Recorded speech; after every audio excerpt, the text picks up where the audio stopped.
I'm going to go back and I'm going to do a full recap on the duplication of benefits issue, and then we'll go ahead and wrap up. So here we go, duplication of benefits. So I'm going to run through everything. Number one, we did change the law. The president signed the law. So as far as the law is concerned, it has been changed, it has been fixed.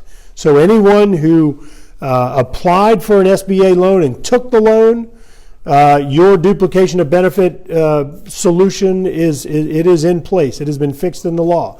Anybody who applied for the SBA loan and did not take the loan, your situation is fixed under the law. And the good news is that, again, it's fixed under the law. The president signed it 2 months ago. The good news is that the 4 federal agencies that have been called in to help interpret this thing, all 4 of them agree that the change in the law solves the problem. All right, so all that's good news.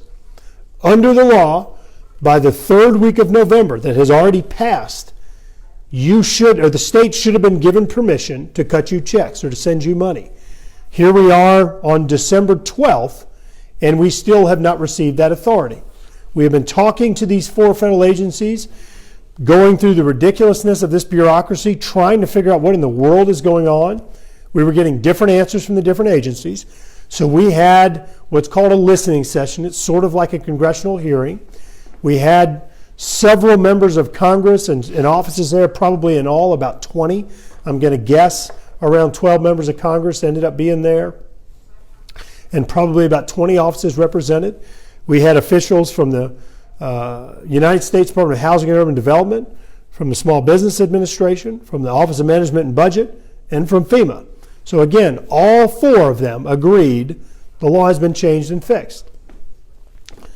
The problem is that the state has not been given a thumbs up or a green light to send you money, because HUD, and this is every other agency has signed off and approved on this thing. This is in HUD's lap, the United States Department of Housing and Urban Development. It is run by Secretary Ben Carson. That agency has said that it is going to take them until March or April of 2019 to write the guidelines, explaining to the state how they can and should do this. Now, on the one hand, look, all of us were incredibly frustrated. There were 14 of us, members of Congress, that sent a letter to these agencies right after, firing off and telling them that they're operating outside the law, that what they're doing is unjust, that it's penalizing people like you. But one of the things is that they're telling us that the law has been changed and that there's no longer duplication of benefits. So I just said, well, okay, well, if that's the case, why can't the state just do it on their own? Just use this federal money that's been in the bank now for over 2 years and start cutting checks to y'all, to duplication of benefits victims. And I said, is there anything that y'all, that stops them from doing that? If the state just did it on their own? And the guy just looks at me all exasperated and says, well, gosh, I don't even know. I hadn't even thought about that. So that is potentially one option. Look, I do understand the state's hesitation, the Restore program's hesitation in doing that, because we're talking about $250 million. The federal agency could come back later. In fact, they even said in the meeting that, oh, well, the inspector general may, come have a finding. Well, I really don't care. The law has been changed. They all agree with that. You can't both acknowledge the law has been changed and the fix is in place, and that the state can't do it. You can't have both. Either the law is in place, the change is in place, and it eliminates duplication of benefits, or it's not. They all agree it's been fixed. So in my opinion, that means they can write the checks. If the state does choose to do that, I will use my last dying breath to make sure that these federal agencies don't come back and try and claw back $250 million from the state of Louisiana, because they're going too slow. So what are we doing? Your question, I feel it. What are we doing to not make this wait until April? To get your money until April. Well, one, we sent that letter from 14 members of Congress from Alaska to Florida saying this is unreasonable and it's outside the bounds of the law. Number two, we're working on an amendment to the appropriations bill right now that would actually defund, it would not fund these people that are holding up your money. And very simply, if you're not getting your money, they shouldn't get their money. They're not doing their job, and they shouldn't be paid for not doing their job. Number 3, we are working with an attorney out of Baton Rouge who is drafting a deck action. It's basically a lawsuit being filed in the court. It is a way to ideally get a quick remedy on this that would force the agency to simply follow the law. And so those are 3 things that we're doing right now to help address this and move up this time frame from this ridiculousness of April to right now. Now, one other thing I just want to make sure you're aware of. This isn't just affecting Louisiana. The governor of Texas sent in a waiver request. The 45 days have passed and they haven't been acted upon. The governor of North Carolina sent a waiver request. 45 days have passed. It has not been acted upon. We understand that the governor of Florida, Puerto Rico, and Virgin Islands are all contemplating doing this as well. And so this is something that is affecting many states. It's affecting probably hundreds of thousands of people. And they're all stuck right now because of these bureaucrats. So that is the latest. And let me say it again. Good news, the law has been changed. Good news, they all agree the law has been changed. The bad news is that they're telling us it's going to take them until April to write the guidelines to the state.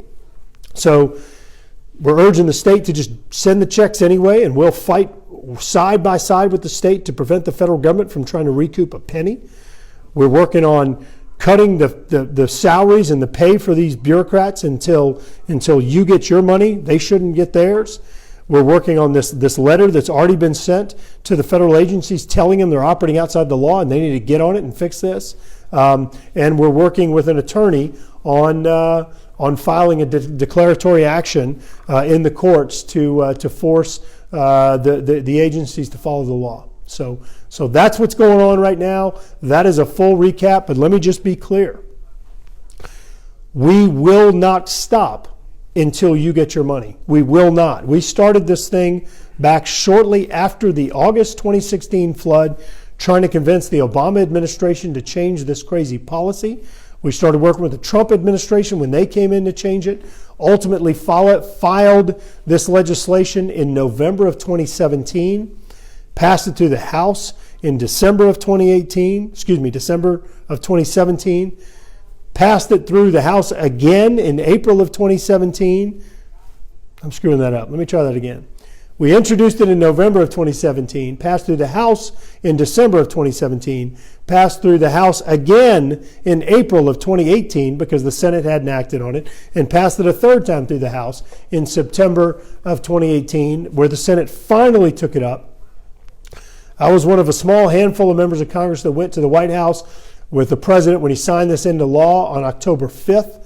And we were, of course, popping champagne corks and all excited about it then because this had been fixed, resolved, and according to the calendar that you should have received your check, or the state would have received permission to send you a check by the 3rd week in November. And of course that has expired, just like it expired for the governor of Texas's request and the governor of North Carolina's request. So the 4 actions we have that we're trying to solve it, I went through those, urging the state to just cut the checks, and we'll fight side by side with them to make sure the feds don't try and get a penny back from them.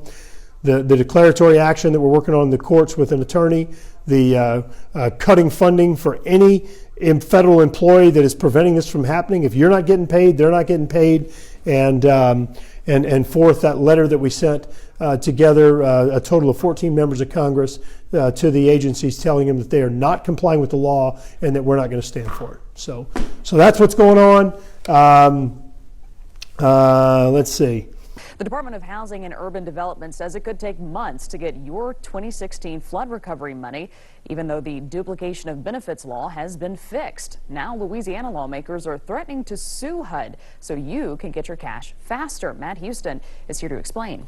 Yeah, many of you were expecting a cut of the $230 million caught up in red tape after Congress changed the duplication of benefits law. If you'll remember, the federal government told you to file for an SBA loan after the 2016 floods with the understanding saying you could use restore money to pay that loan back. If you qualified for the loan, you could not get your check whether you took the money or not. Congress passed a fix, but there's been a lot of miscommunication and disagreement between federal agencies about how to administer that money, if at all. Congressman Garrett Graves says there are some hurt feelings, too, keeping more money out of your pocket. Now he's considering an effort to withhold money from HUD because he says they're withholding money from you. The fact that we have $250 million that we appropriated 2 years ago just sitting in the bank waiting on bureaucrats whenever people are living in those sorts of conditions is absolutely unacceptable. Now, Graves says he is urging the state to go ahead and pay folks, although there is some risk that that money has to be returned. He's also threatening to sue HUD or amend the appropriations bill so they don't get their non-essential funding until your essentials are paid for. Liz. Thanks, Matt.